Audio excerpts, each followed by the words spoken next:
É uma alegria estarmos aqui juntos novamente, sempre para abordar temas importantes ao direito e, neste momento, especificamente aí dentro do processo penal, vamos falar sobre um momento muito importante, uma peça bastante importante, a exordial da ação penal, que é a denúncia, em tese titularizada pelo Ministério Público, que também chamamos de parquet, esse termo francês.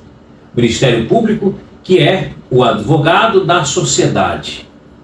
Então entendemos que nas ações penais privadas, aquelas em que a sociedade toda fora violada, o titular para restituir a ordem, o titular para movimentar o Estado por meio do Poder Judiciário e chegar à punição do indivíduo que perturbou a ordem social por meio da prática de condutas comissivas ou omissivas e que violaram de alguma maneira a ordem social, estavam, portanto, tipificadas, vem do jus puniendi, vem do Estado, vem desse poder que o Estado tem, e o órgão é o Ministério Público, o advogado, portanto, da sociedade.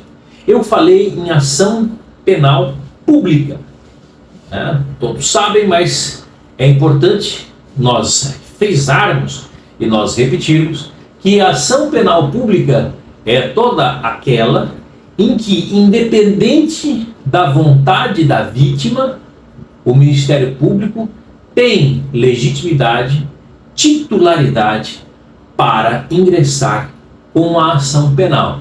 Isso porque tem-se a vítima imediata, que é a pessoa que sofreu o crime, a pessoa natural que sofreu o crime, e tem-se como vítima mediata toda a sociedade. Então, o Ministério Público, o parquet, como advogado da sociedade, ele movimenta o judiciário para ver punido aquele indivíduo que transgrediu esta ordem. E a peça processual pela qual se pede a inauguração de uma ação penal é exatamente a denúncia. O nome dela é denúncia e ela é dirigida ao juiz competente para julgar o fato. Nós estamos agora, no ano de 2023, em plena discussão dentro do Pretório Excelsior a respeito da questão do juiz de garantias. Hoje, o Supremo Tribunal Federal já tem maioria de seus membros para a instituição do juiz de garantias, que irá cuidar de todo o processo administrativo, o processo na fase inquisitorial, que seria no inquérito policial. Então, a ação penal não será destinada ao juiz de garantias, será sim destinada ao juiz criminal, que é aquele que vai receber ou não a denúncia, como estamos falando aqui. Então, voltando à questão do tipo de ação que tem denúncia, eu falei sobre a ação penal pública incondicionada. E o titular é o Ministério Público. Lembrando que, na inércia injustificada do membro do Ministério Público, pode a parte, por meio de advogado, implementar, instaurar e fazer a denúncia de forma subsidiária. Então seria uma ação penal privada subsidiária da pública. É uma exceção, mas acontece. Na inércia do Ministério Público, o particular, a vítima imediata, ela tem o direito de buscar a reparação judicial por meio desse instituto chamado ação penal privada subsidiária da pública, e aí esta peça assinada por advogados, será também uma denúncia. Veja que na ação penal privada o que se tem é a queixa-crime. Queixa-crime. Queixa-crime para crimes de ação penal privada, mas penal privada típica, como calúnia, injúria, difamação. Não é o caso da ação penal privada subsidiária da pública, que ela teria vez numa eventual omissão, inércia do Ministério Público, certo?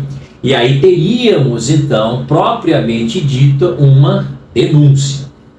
Então, a denúncia, ela está delimitada dentro do artigo 41 do Código de Processo Penal. Então, o promotor de justiça, para oferecer a denúncia, ele precisa se basear nas regras, ele precisa se balizar naquelas informações de natureza adjetiva, de natureza processual, que estão presentes no artigo 41 do Código de Processo Penal. E lá versa-se, em linhas gerais, que a denúncia tem que ser pormenorizada, tem que ser detalhada. A conduta criminosa deve ser descrita de maneira clara, de maneira evidente, até para que o acusado tenha plena defesa, ele tenha como se defender de maneira adequada. Uma denúncia genérica, uma denúncia abstrata, não viabiliza o verdadeiro e sagrado direito de defesa que o indivíduo tem. Afinal, a nossa Constituição, em seu artigo 5º, dentro de seus incisos, optou por trazer para o nosso ordenamento jurídico, para o nosso Estado, o princípio da presunção de inocência. Então isso é algo que todos devem ter com muita clareza. Qualquer cidadão, até o trânsito em julgado, é inocente. Isto não é ilação, isto não é comentário doutrinário, isto é a própria Constituição da República que assim determina. Desculpe. O indivíduo é inocente até que se prove o contrário. E a prova contrária, a quebra do seu estado de inocência, apenas acontece com a sentença penal condenatória transitada em julgado, ou seja, sem mais nenhum tipo de recurso. É aí que o indivíduo é considerado culpado e perde a sua presunção relativa de inocência estabelecida pela própria Constituição Federal. Então, quando alguém é denunciado por algum crime, é evidente que a denúncia tem que ser bastante clara, até para que o indivíduo possa exercer o seu direito de defesa. Muitas vezes, nos deparamos com denúncias genéricas, abstratas, denúncias que são ineptas por natureza. E com isso, inviabilizam ou muitas vezes impossibilitam que o indivíduo exerça o seu direito pleno de defesa, assegurado também pela Constituição, que são os chamados devido processo legal, contraditório e, claro, como corolário da ampla defesa. Afinal, o raciocínio é sempre esse: todos são inocentes até que se prove o contrário.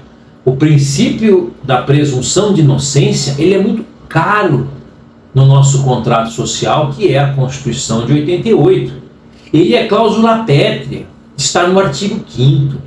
Ele deve ser respeitado. Então, qualquer tentativa de mitigar a presunção de inocência, ela deve ser repelida com veemência. E para que o indivíduo se defenda de maneira adequada, é evidente que as imputações que estão sendo feitas contra ele devem ser também claras, escorreitas e impessoais. Aí vem a pergunta: além dessa impessoalidade, deve o Ministério Público ser imparcial? Sim, deve, porque o Ministério Público, ele não pode agir com parcialidade subjetiva. É claro, ele é parte na ação penal, ele almeja a condenação. Então não é a parcialidade subjetiva que está se falando. Ele precisa ter uma imparcialidade objetiva no sentido de que é o defensor da sociedade, é o advogado da sociedade. Ele tem que defender o todo. Não pode acusar por acusar. Não pode acusar porque simplesmente está na sua mesa. Tem que analisar os fatos. Tem que analisar todo o inquérito policial. E aí, a partir de uma conclusão objetiva, a partir de uma conclusão lógica, fundamentada nas provas colhidas em sede administrativa, fundamentada em todo o acervo obtido pela polícia ao longo das investigações, emitir o seu parecer e, se for o caso, denunciar. Por isso é que a denúncia é tão importante. Ela é tão importante porque ela carrega dentro de si o juízo de valor do nobre representante do Ministério Público. Esse indivíduo que tem em mãos a defesa de todos nós, a defesa da sociedade. Então, esta defesa tem que ser imparcial no sentido de jamais denunciar um inocente. Jamais denunciar só por denunciar. E eu vou mais além em uma discussão que estamos tendo ultimamente. Indúbio pro réu.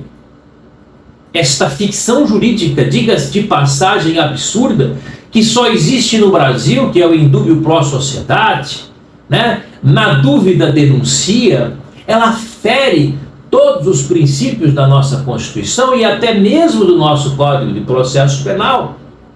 Pois afinal, se contra aquele indivíduo ainda pairam dúvidas, mesmo após infinitas diligências, infinitas investigações, ilimitadas concessões de prazos e inquéritos que muitas vezes persistem por anos, é completamente inadmissível, na dúvida, denunciar.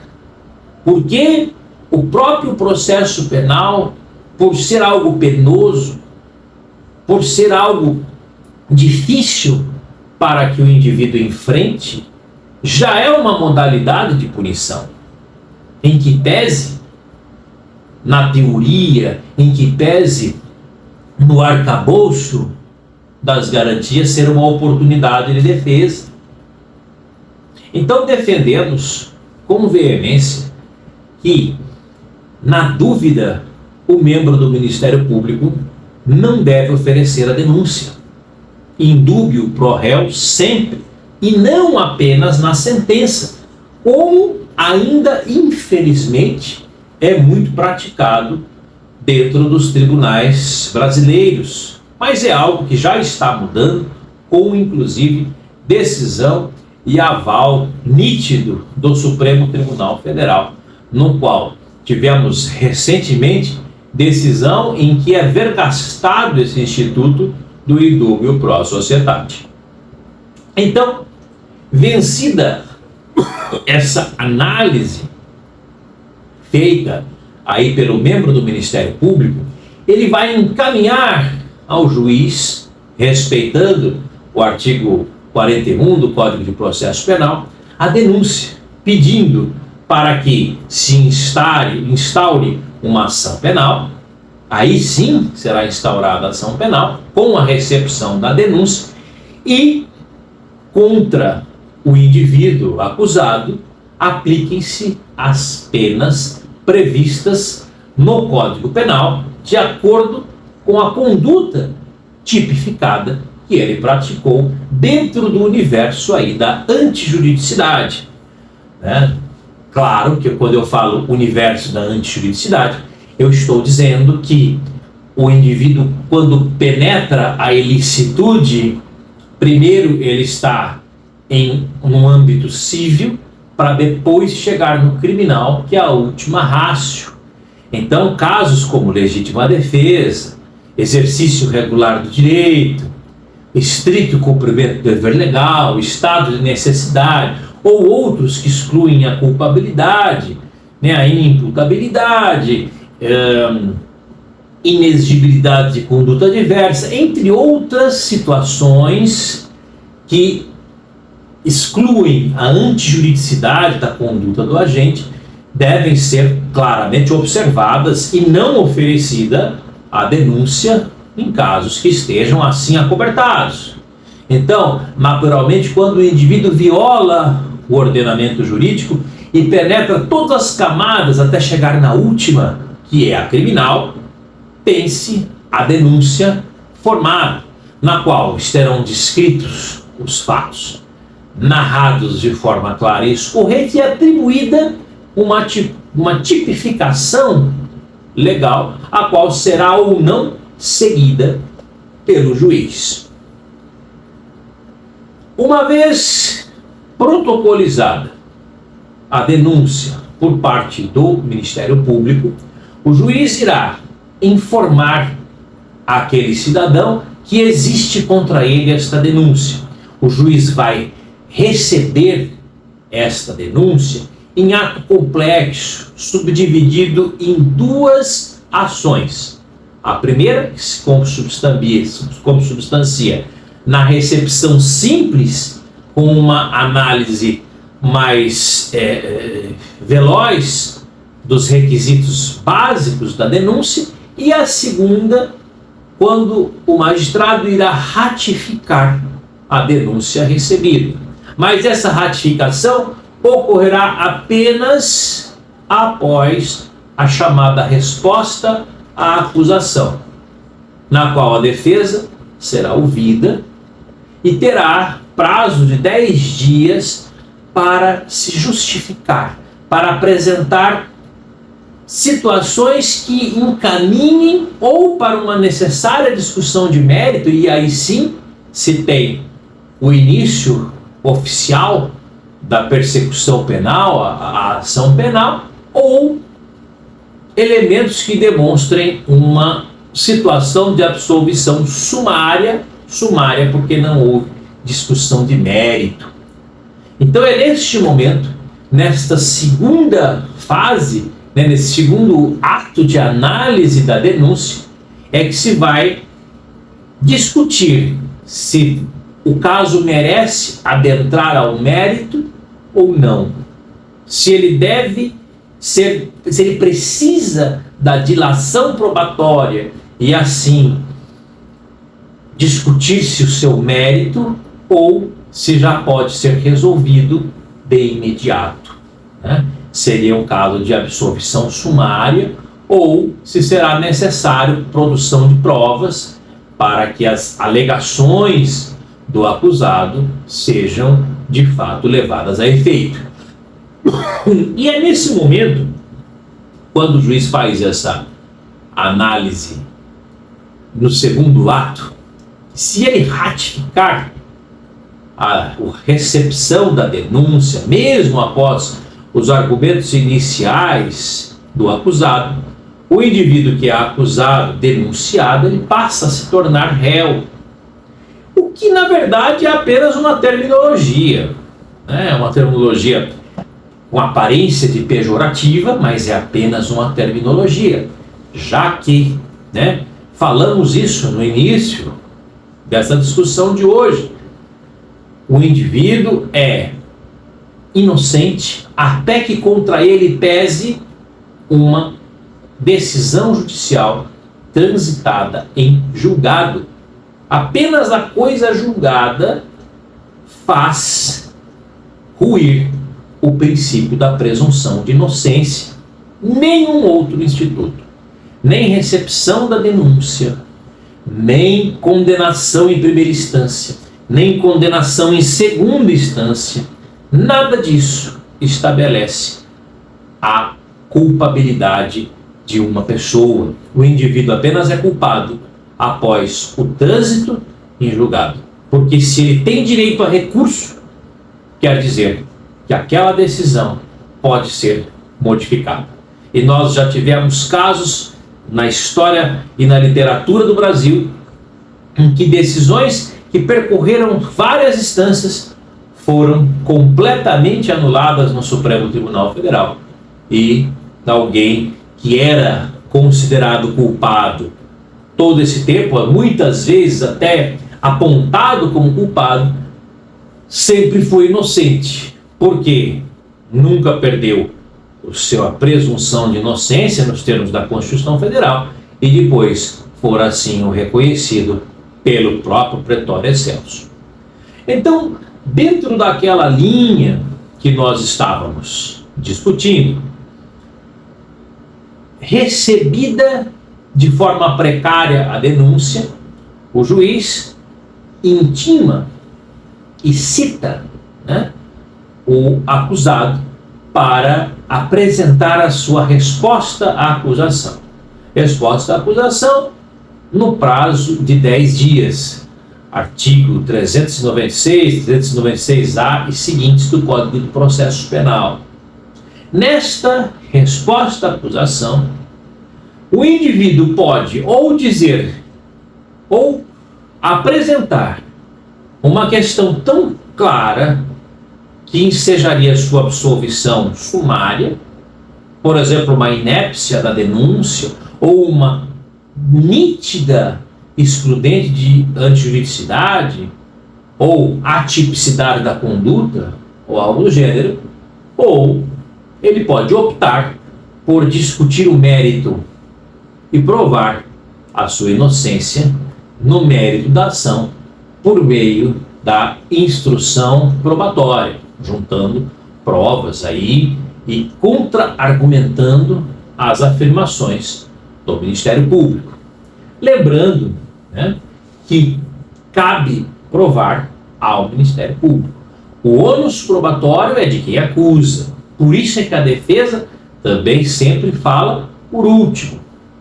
O ônus probatório é a do Ministério Público. Agora, o indivíduo que está numa ação criminal, uma ação penal, ele tem sede, se de fato ele for inocente, ele tem sede de mostrar a verdade dos fatos.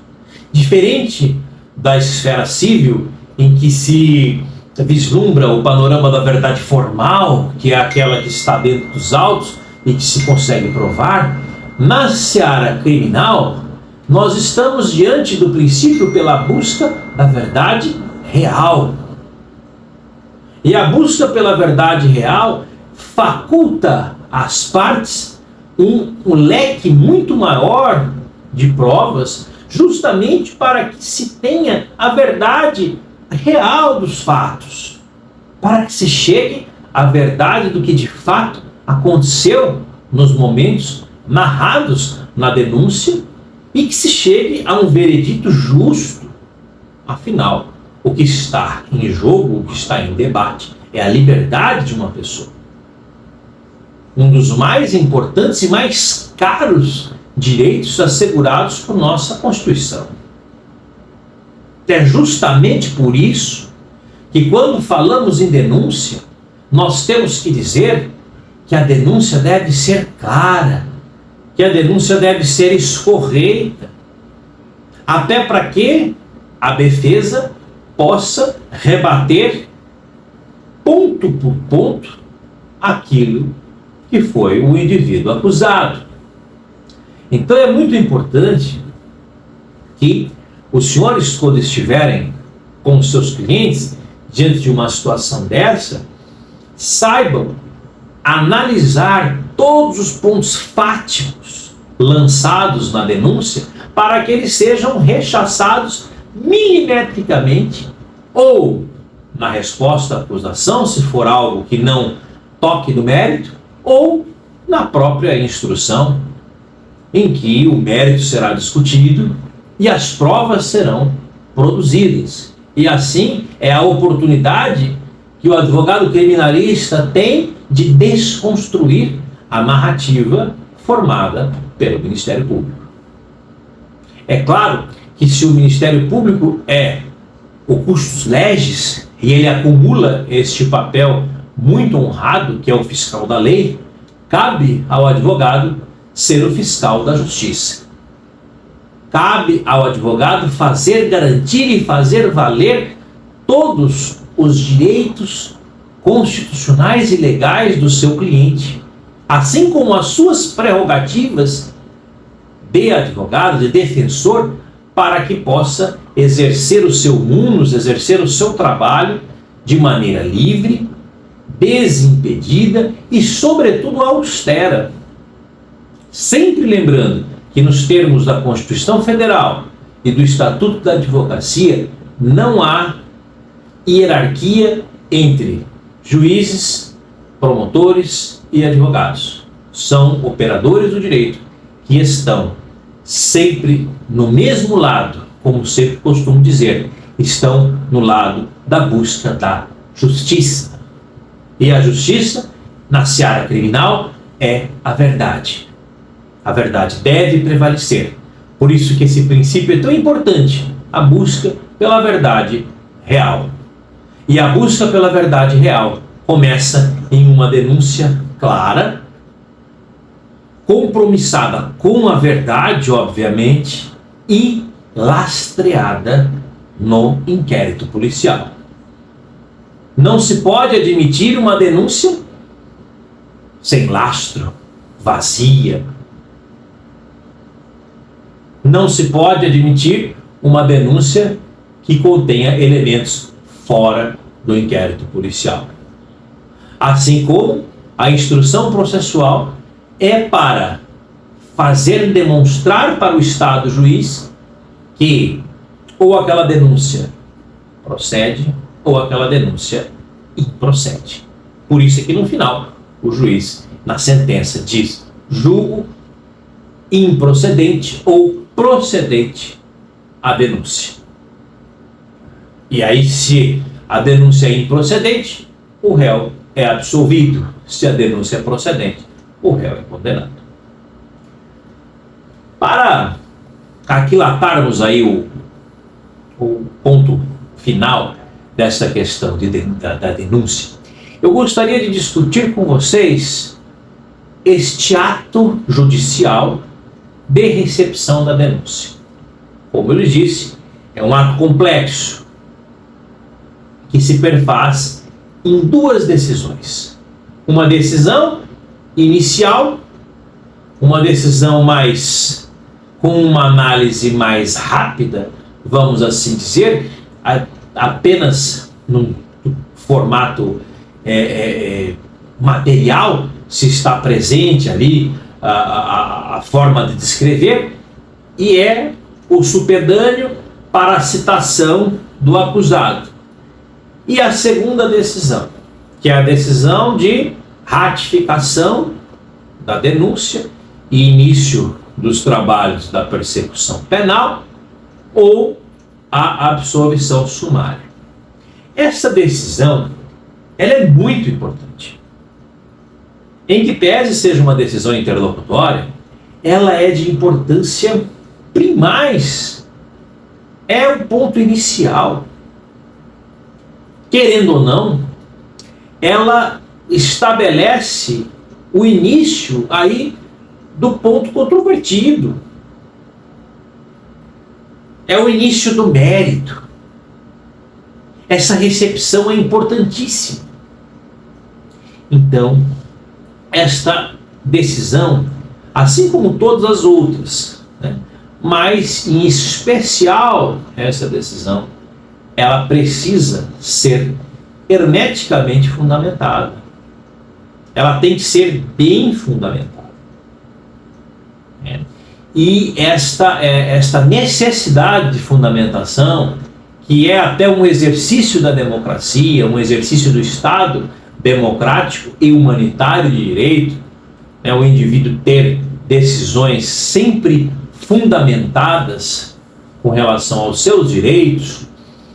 Percebe-se que o legislador brasileiro entende nessa fundamentação algo muito caro, algo muito importante, até porque no pacote anticrime, a legislação aí de 2019, foi alterado foi acrescentado o parágrafo 2º, lá no artigo 315 do Código de Processo Penal, para definir uma série de necessidades de fundamentação das decisões judiciais no âmbito do processo penal.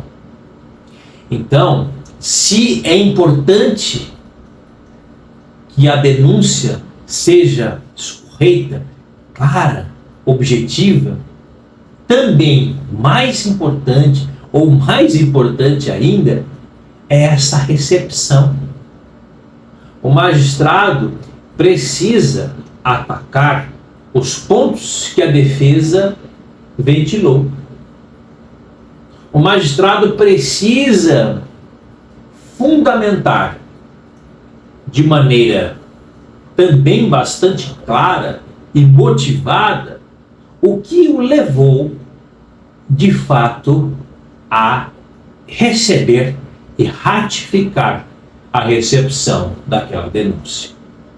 Isso é importante para o acusado, isso é importante para os futuros recursos que dali seguirão, e é necessário para o exercício da democracia.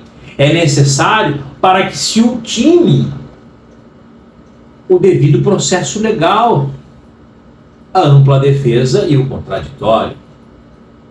Decisões judiciais necessitam de fundamentação específica e não aquela genérica, como se via ou se pode ver em alguns casos.